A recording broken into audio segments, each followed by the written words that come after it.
Ok, vamos lá. Enquanto as perguntas estão chegando, eu vou abrir com um tema, como a Raquel mencionou, central a tudo, todas as questões urbanas, que é a mobilidade, que vocês enfatizou, né, como um investimento no transporte por trilhos, seja metrô ou de superfície, teve um impacto muito grande na qualidade de vida da cidade.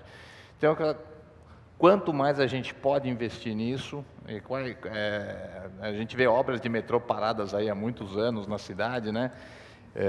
Se a gente finalizar essas obras, qual seria o impacto disso do ponto de vista social, econômico na cidade? E com um olhar mais da engenharia, professor, a gente ouve falar muito também que é difícil fazer metrô por causa da topografia da cidade de São Paulo e que teria que ter sido feito antes, né, da construção da cidade, uma coisa mais preliminar. Isso, do ponto de vista da engenharia, realmente é verdade? Dá para fazer mais metrô aqui ou precisa ser superfície? Como é que é essa questão? Então, Raquel, por favor. É muito importante a gente entender que a opção da estruturação da circulação da cidade como uma circulação sobre pneus, né? Pneus inclui carro, automóvel particular, ônibus e caminhões em relação à carga. Foi uma opção de política urbana tomada aqui nessa cidade de São Paulo nos anos 30, num momento em que o modelo anterior, que era bonde e trem, estava por uma série de razões em crise, né, no momento que a Light estava muito mais interessada no projeto dela de energia elétrica do que de transporte, e se a opção da possibilidade da extensão ilimitada e livre da cidade via carro acabou prevalecendo, e é essa a estrutura de circulação que a gente vive até hoje. É o plano de avenidas do Prestes Maia, que nunca parou de ser implementado. A última intervenção desse plano é o Rodoanel, né, nas radiais e perimetrais, que abre mais uma frente de expansão lá onde a cidade não existia, possibilitando mais ocupação para mais longe ainda. Então, evidentemente, nós temos uma questão que é a reversão desse modelo. Mas se a gente for ver, não é só uma questão de dinheiro. Por que a gente não faz mais metrô? O metrô custa caro, nananana. Às vezes é uma questão, por exemplo, o trem. O trem não é muito melhor do que ele está sendo até hoje, bom, primeiro por uma falta de prioridade nos investimentos do trem, e segundo, porque quando se resolveu privatizar a malha ferroviária para carga no governo federal, ninguém pensou no impacto que isso ia ter na possibilidade de montar sistemas de transporte bons de trem na metrópole. E hoje a CPTM não avança porque tem os concessionários privados de carga que querem usar esses trechos do trem aonde já poderia estar um quase metrô de superfície. É só para dar um exemplo de como decisões, por exemplo, privatização da malha ferroviária de carga, acaba impactando no próprio sistema de mobilidade que nós temos hoje na cidade, numa coisa de total desconexão entre essas decisões. A questão da engenharia aí, dá para construir ou não? Olha, sem dúvida nenhuma, é o que a gente ensina na escola, que o engenheiro consegue resolver todos os problemas. Túneis, viadutos, tudo isso a gente consegue, a gente tem tecnologia para resolver.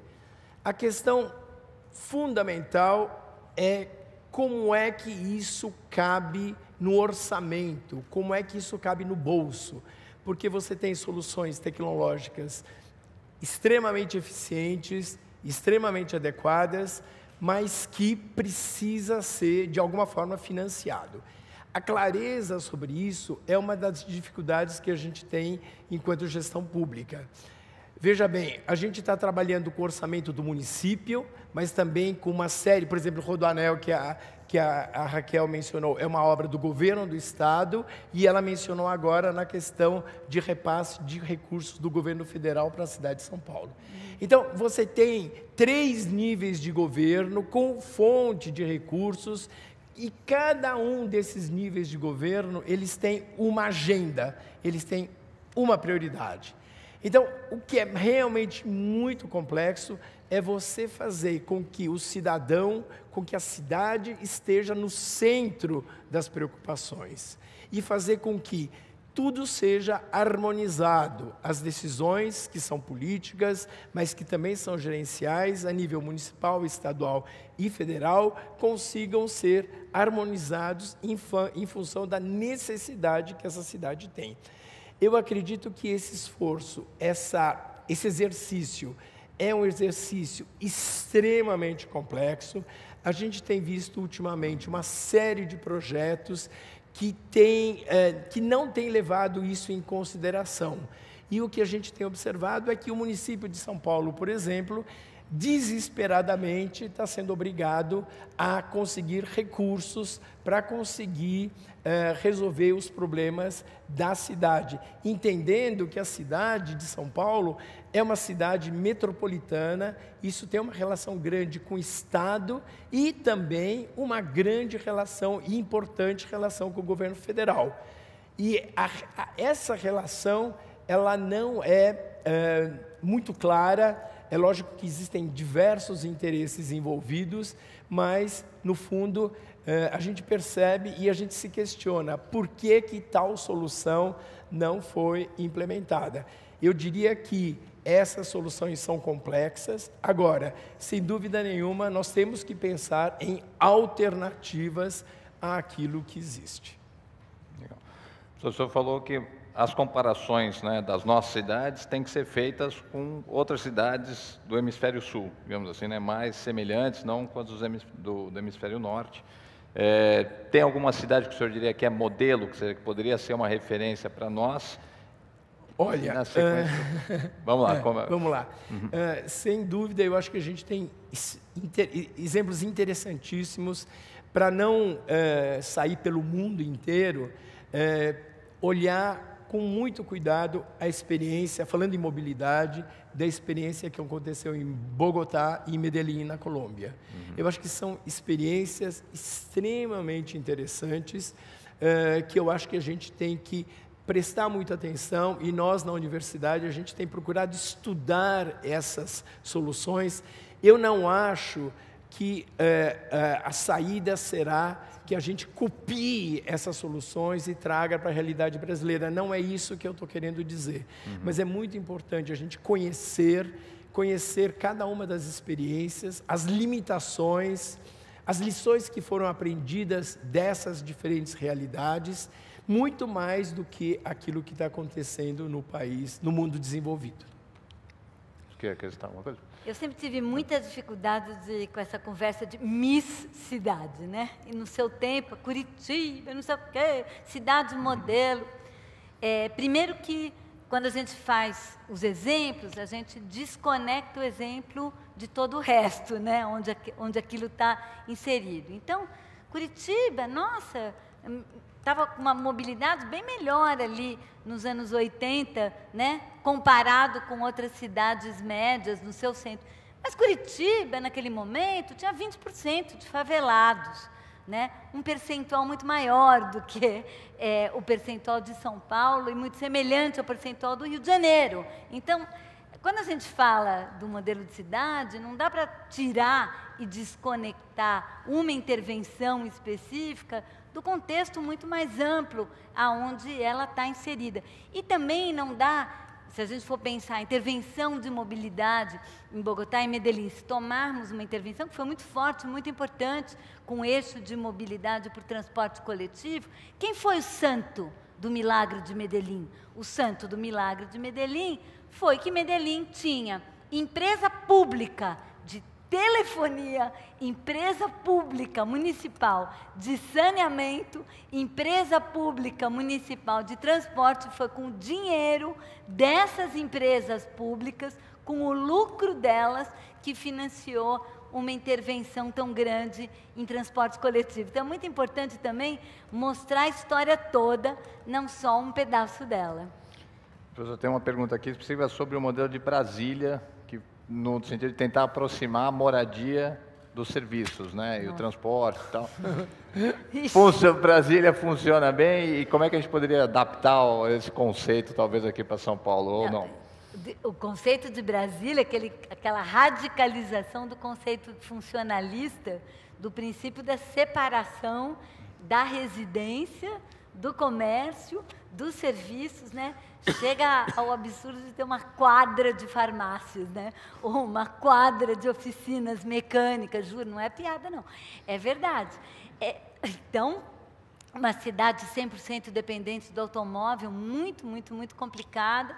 Ela tinha uma utopia inicial, né, de convivência entre os grupos sociais no espaço, dentro daquela superquadra, era essa a ideia, mas Brasília ela ficou absolutamente submersa, submergida, não sei se essa palavra existe, ao modelo nosso de segregação socioespacial por renda, né? Você tem Brasília, que é o plano piloto, que tem nem 400 mil habitantes, com qualidades verde, enfim, qualidade urbanística da cidade, e você tem um conjunto de cidades, não é nem as cidades satélites, são cidades ali no entorno de Brasília, como Cidade Ocidental, outras num raio aí de 50, 60 quilômetros, que são muito pior do que as piores periferias das nossas metrópoles, São Paulo, Rio, Belo Horizonte, etc. Então, o modelo, a dualidade, a desigualdade, a segregação socioespacial, ela é muito estruturadora da nossa experiência urbana. E eu acho que nós vamos ter que dar um jeito de superá-la. Senão, nós não vamos ter como ter uma boa cidade para todos. Várias perguntas aqui sobre a questão das privatizações, né? Claro, foi de propósito. Todas elas são ruins, entre aspas. Tem alguns serviços que a senhora acha que precisam ser privatizados, outros não. Quer dizer, dá um comentário mais geral, mas vamos tentar ser um pouco mais específico, dar alguns exemplos de coisas Guincho e estacionamento de automóvel guinchado talvez possa ser um serviço privado. Está na lista, tá? Das privatizações, esse serviço de guincho da prefeitura e a gestão de estacionamento dos carros guinchados. Não me parece que vai ter uma consequência muito nefasta para a cidade se esse serviço for privatizado. Mas eu acho que a questão, o problema é a pergunta de saída. A pergunta de saída que está sendo feita nesse programa de desestatização é: como explorar os serviços, equipamentos e espaços públicos pelo mercado? E qual é aquela que vai dar maior, qual é o modelo econômico-financeiro mais viável para aquele que vai explorá-lo? Essa é a pergunta central que está, inclusive, no projeto de lei e na sua justificativa. A pergunta não pode ser essa, gente. A pergunta tem que ser: qual deve ser a melhor forma de gestão dos nossos equipamentos e serviços? Cada um deles. Parques, praças, mercados. Talvez a gente possa ter diferentes modelos de gestão. Talvez a gente possa ter gestão pública, gestão compartilhada, talvez alguns possam ser privatizados, mas a discussão, essa pergunta de saída. A cidade não está à venda, não é um balcão de negócios. A cidade, a dimensão pública da cidade é nossa. Ela não é propriedade privada da prefeitura. Ela é propriedade coletiva dos cidadãos. Portanto, a nossa pergunta é como eles podem ser, como eles podem ter, cada um deles, a melhor gestão, e o parâmetro, o indicador tem que ser o melhor serviço e o mais universal, que consiga atingir mais gente com o menor custo e com mais qualidade. Se for essa a pergunta, então a gente pode discutir as várias formas de gestão, inclusive gestão privada ou gestão compartilhada ou parcerias. Várias perguntas também sobre a questão das tecnologias digitais, né, dentro desse conceito de Smart Cities. São Paulo pode ser uma Smart City? Como é que você vê, por exemplo, o exemplo do Uber, do Cabify, esses aplicativos, e como é que outras tecnologias digitais poderiam trazer soluções aí para São Paulo? A gente tem conversado muito a respeito desse conceito de Smart City. O que a gente tem percebido, e eu tenho participado de algumas feiras, exposições que estão acontecendo no Brasil, existe até uma frente parlamentar de cidades inteligentes no Congresso Nacional, existe sempre uma grande iniciativa por parte das empresas, e estamos falando de grandes conglomerados, grandes empresas multinacionais que já têm essas tecnologias digitais aprovadas nos seus países de origem, procurando introduzi-las no mercado brasileiro. Isso eu vejo com grande preocupação, porque isso está sendo feito sem a suficiente discussão sobre o que realmente acontece. Você se lembra do Uber, né? Quando ele apareceu, ficou todo mundo assim interessadíssimo, veio atender a uma demanda extremamente importante, mesmo o Cabify também, mas pouco a pouco foram introduzidas algumas iniciativas por parte do poder público, procurando regular esse tipo de iniciativa, o que eu acho que foi extremamente bem-vindo. Só que essa regulação muitas vezes acontece na escala municipal, né? Então você tem municípios que estão mais estruturados, administrativamente mais estruturados, com técnicos mais bem preparados, que podem, de alguma forma, fazer com que os benefícios daquela nova tecnologia seja compartilhada com toda a cidade, né? Isso não está suficientemente acontecendo com essas tecnologias digitais, tanto de monitoramento das questões de segurança pública, algumas questões para você otimizar a utilização dos semáforos, os chamados semáforos inteligentes, a utilização mais racional da energia e assim por diante. Então, existe já tecnologia para isso. A questão é, será que essa tecnologia é adequada para a nossa realidade? Inclusive, será que nós temos condições de fazer a gestão dessa tecnologia, fazer o acompanhamento e fazer a manutenção de tudo aquilo que isso vai implicar? Porque isso não é simples, exige conhecimento técnico e que muitas vezes não está disponível para que a cidade consiga, de alguma forma, uma vez adquirida essa tecnologia, ela conseguir fazer essa gestão e a manutenção. Então, eu acredito eu acho que a gente tem que tomar muito cuidado. Eu não quero rechaçar essas tecnologias a partir dessas ideias, mas eu acho que é necessário, sim, que haja uma discussão extremamente aprofundada sobre cada uma dessas tecnologias. É lógico que eu tenho engenheiros excepcionais no país, tanto eletrônicos, de computação, que vão conseguir analisar vamos dizer, essas novas tecnologias. Eu acho que a gente não pode estar, a gente não pode não estar presente a essas novas tecnologias, mas a gente tem que entender realmente qual é a eficiência dessas cidades, numa cidade como São Paulo, que, por exemplo, também tem muitas outras necessidades. E qual vai ser o papel dessas tecnologias no rol de necessidades que a gente tem na cidade de São Paulo, por exemplo. Para combater essas desigualdades que você levantou, sociais, tecnológicas, etc., como é que você vê essa questão das tecnologias? Bom, em primeiro lugar, acho que não podemos de forma alguma mistificar essa história de Smart City e saber que o grande negócio das Smart Cities, que como o professor Alex colocou, quem está por trás desse conceito são as grandes corporações, a IBM, a Microsoft, a HP, etc.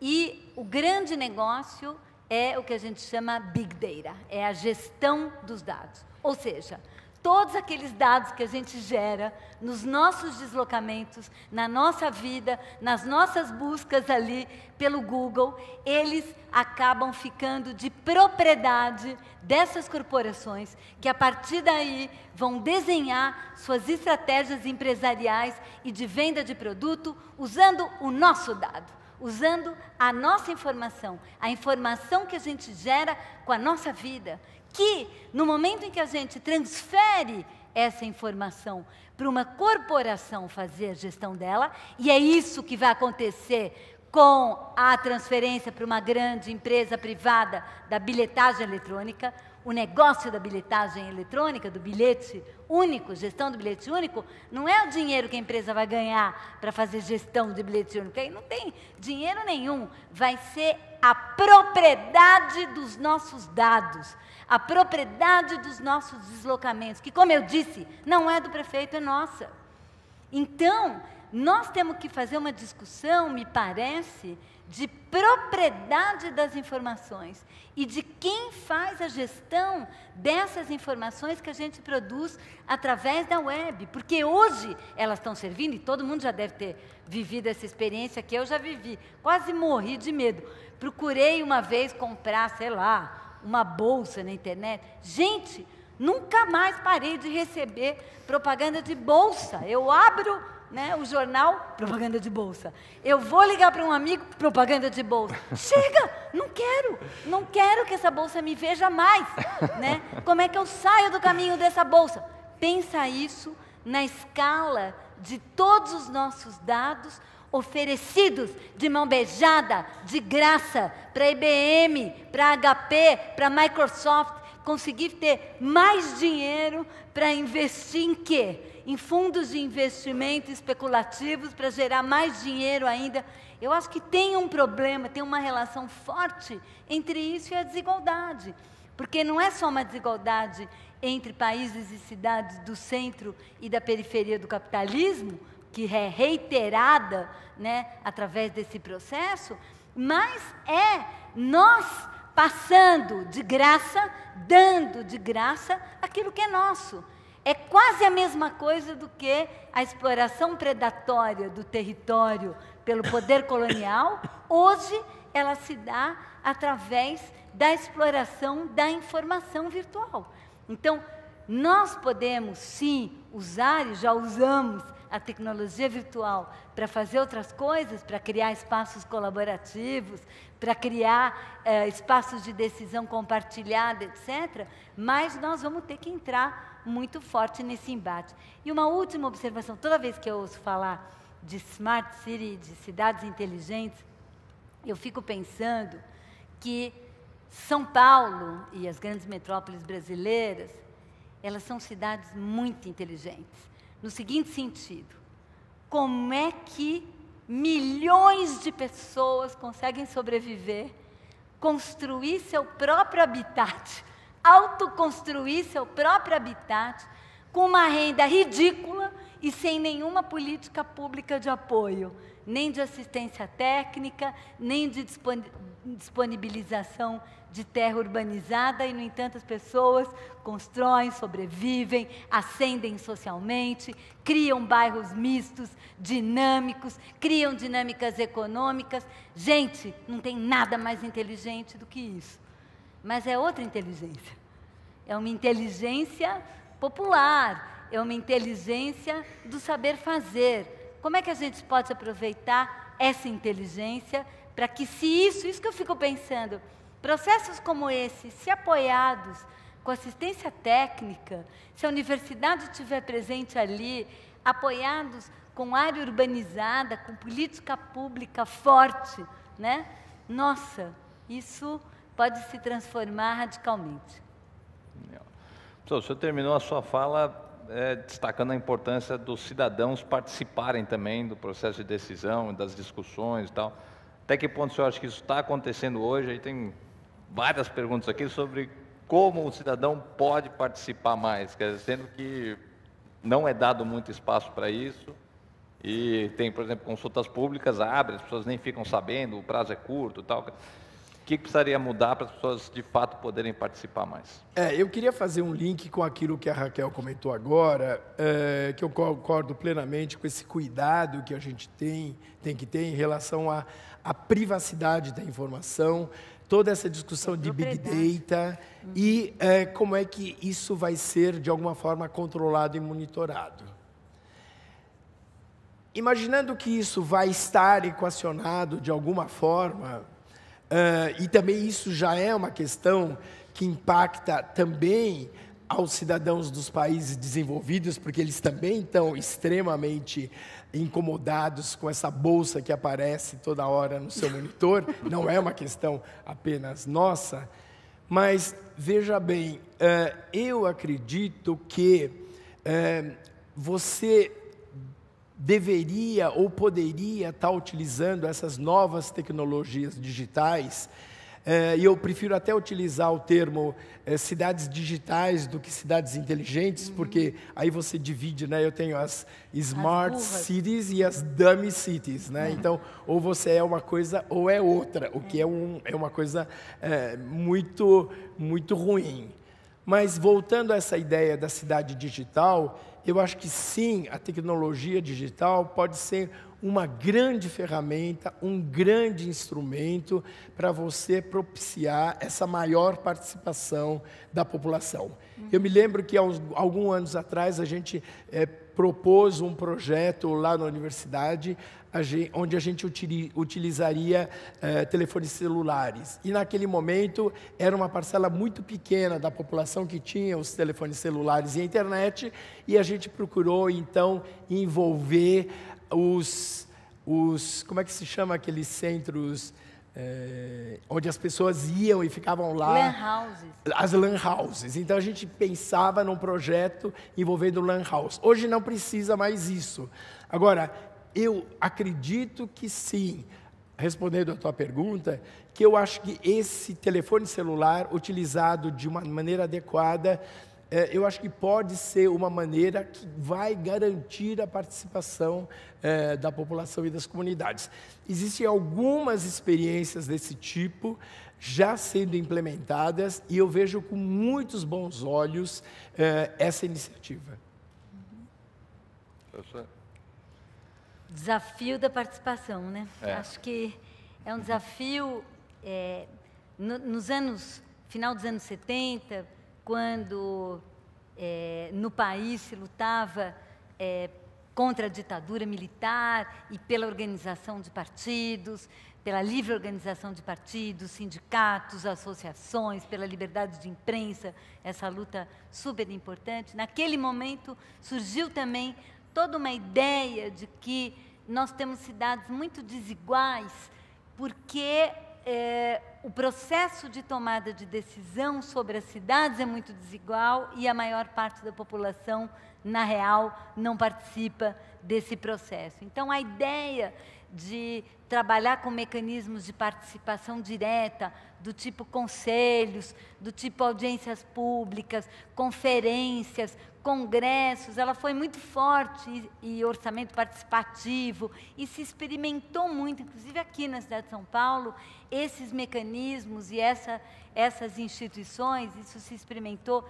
em todo o país, mas o que eu vejo hoje é que essa institucionalidade da participação direta, para além, né, da representação que existe na eleição de vereadores, na Câmara, na Assembleia Legislativa, no Congresso, essa ideia de participação direta, ela acabou sendo muito esvaziada, tanto pelo fato de que ela não esteve no centro do processo de tomada de decisão real, quer dizer, a decisão real ainda continuava na conversa lá do empreiteiro com o tomador de decisão dentro do governo e não naqueles espaços participativos, naquelas conferências, etc.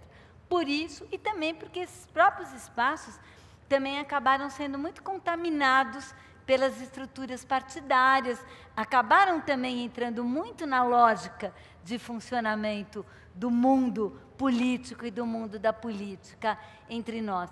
Mas eu falei tudo isso porque eu acho que nós estamos vivendo um desafio nesse momento, que é o desafio de aperfeiçoamento da democracia. Eu acho que a gente lutou contra a ditadura, teve eleições diretas, universalizou o voto, mas não universalizou a cidadania.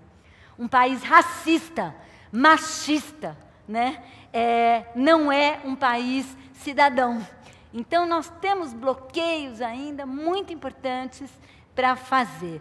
E eu acho que hoje são essas pautas que estão colocadas no sentido da gente universalizar essa cidadania e permitir que muito mais gente participe efetivamente desse processo de decisão. Então, eu diria uma politização muito maior e a eliminação dos bloqueios que ainda existem e que são muito, muito, muito pesados para que esse processo mais amplo de participação possa ocorrer. Não descarto de forma nenhuma o uso da tecnologia digital dentro desse processo. Por que não?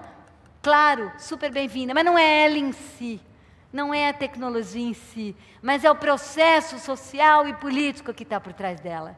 Se ela estiver a serviço desse processo social e político, ela é super bem-vinda e ela tem uma enorme capacidade, inclusive, de acelerar, né, processos de compartilhamento de decisão.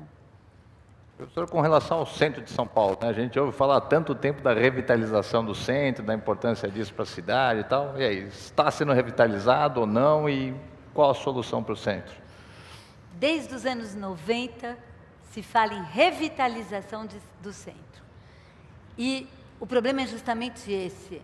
Se fala em revitalização do centro como se o centro estivesse morto. O centro da cidade não esteve e não está morto. O centro da cidade é absolutamente vivo. Dentro do centro da cidade, se fala, é um vazio demográfico, como se ninguém estivesse morando no centro. Mentira! O centro de São Paulo é um território popular. Tem milhares de pessoas que moram no centro de São Paulo, que vivem no centro de São Paulo. O centro de São Paulo é um lugar com muita dinâmica econômica. A 25 de março é o maior PIB comercial da América Latina. O segundo PIB comercial da América Latina não é o shopping Iguatemi, é a Santa Efigênia, ali do centro também. Vai me dizer que não tem dinâmica econômica no centro? Tem muita dinâmica econômica. Então, o discurso da revitalização é um discurso que não considera, não respeita aquilo que está lá. Não dialoga com aquilo que está lá. E é por isso que não deu certo até hoje. Porque são projetos que imaginam como se aquilo fosse um enorme vazio. E não é um vazio. É um lugar complexo, um lugar com muitas questões de vulnerabilidades sociais, com muitos desafios urbanísticos, mas, e agora acabou de ser lançado, ontem, Centro Novo, nada mais velho do que essa proposta de Centro Novo.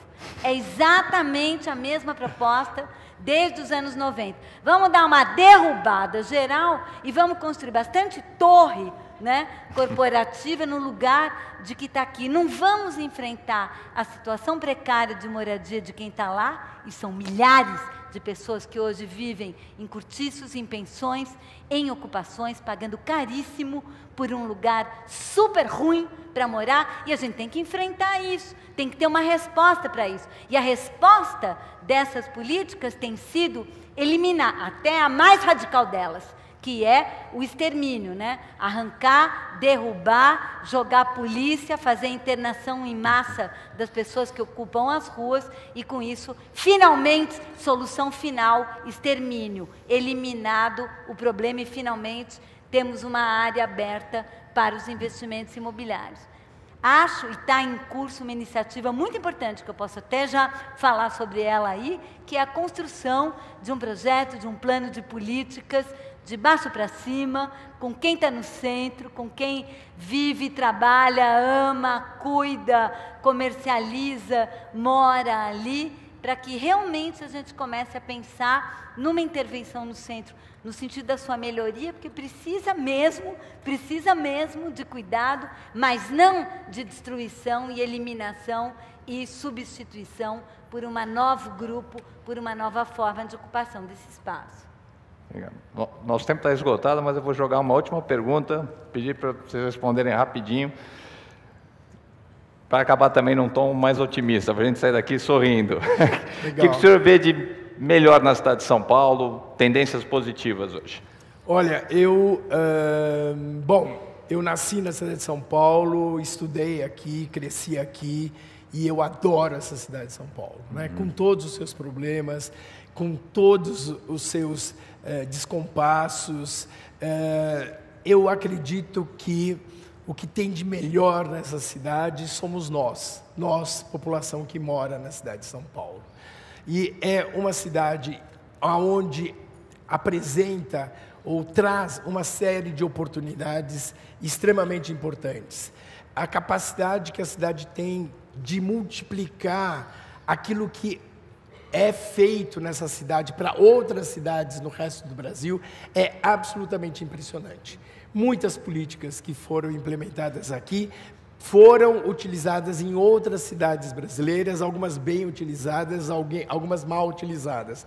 Algumas políticas mal feitas aqui na cidade de São Paulo também foram multiplicadas de uma maneira mal feita para outras cidades.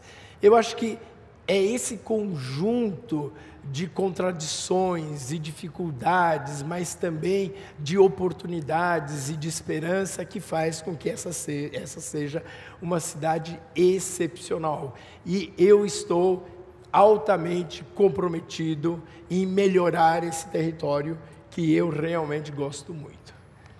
Professor, para fechar? São Paulo acho que um dos elementos mais fortes, até do ethos da cidade, é o pique da cidade. A capacidade que essa cidade tem de ficar se transformando, de reagir a cada momento, de se recriar, de se reinventar, e também a heterogeneidade e a diversidade da cidade. Basta a gente chegar ali na Paulista, não precisa nada. Você para ali na calçada Paulista para ver as pessoas passando. Um de cabelo rosa, o outro vestido de boiadeiro, o outro assim, o velhinho, a outro com o carrinho de bebê, aquele inteirinho tatuado, dos pés à cabeça, menina com menina. Enfim, isso é muito incrível. Um poder de... essa diversidade significa, e essa é a característica mais importante da cidade, né? É você poder encontrar com o outro, o diferente. E a possibilidade de você conviver com isso, ela está, acho que, na raiz da possibilidade da criação e da invenção. Essa cidade é hoje, e eu falo isso de boca cheia, como professora da Universidade de São Paulo, o centro cultural e tecnológico do país. Ele está na nossa universidade, ele está na rede de pesquisadores e professores que estão envolvidos com os processos de ensino e pesquisa e criação, mas está na rua também.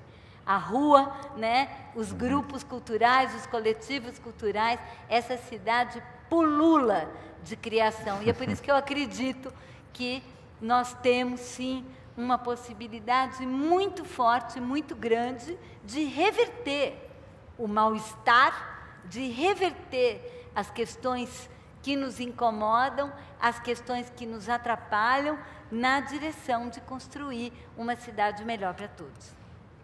Raquel, muito obrigado. Alex, obrigadíssimo. Obrigado a vocês pelas ótimas perguntas. Obrigado. Nos vemos daqui a um mês, pessoal. Por favor, voltem, compartilhem o vídeo desse evento. Vai estar no YouTube até sexta-feira. Muito obrigado e até a próxima.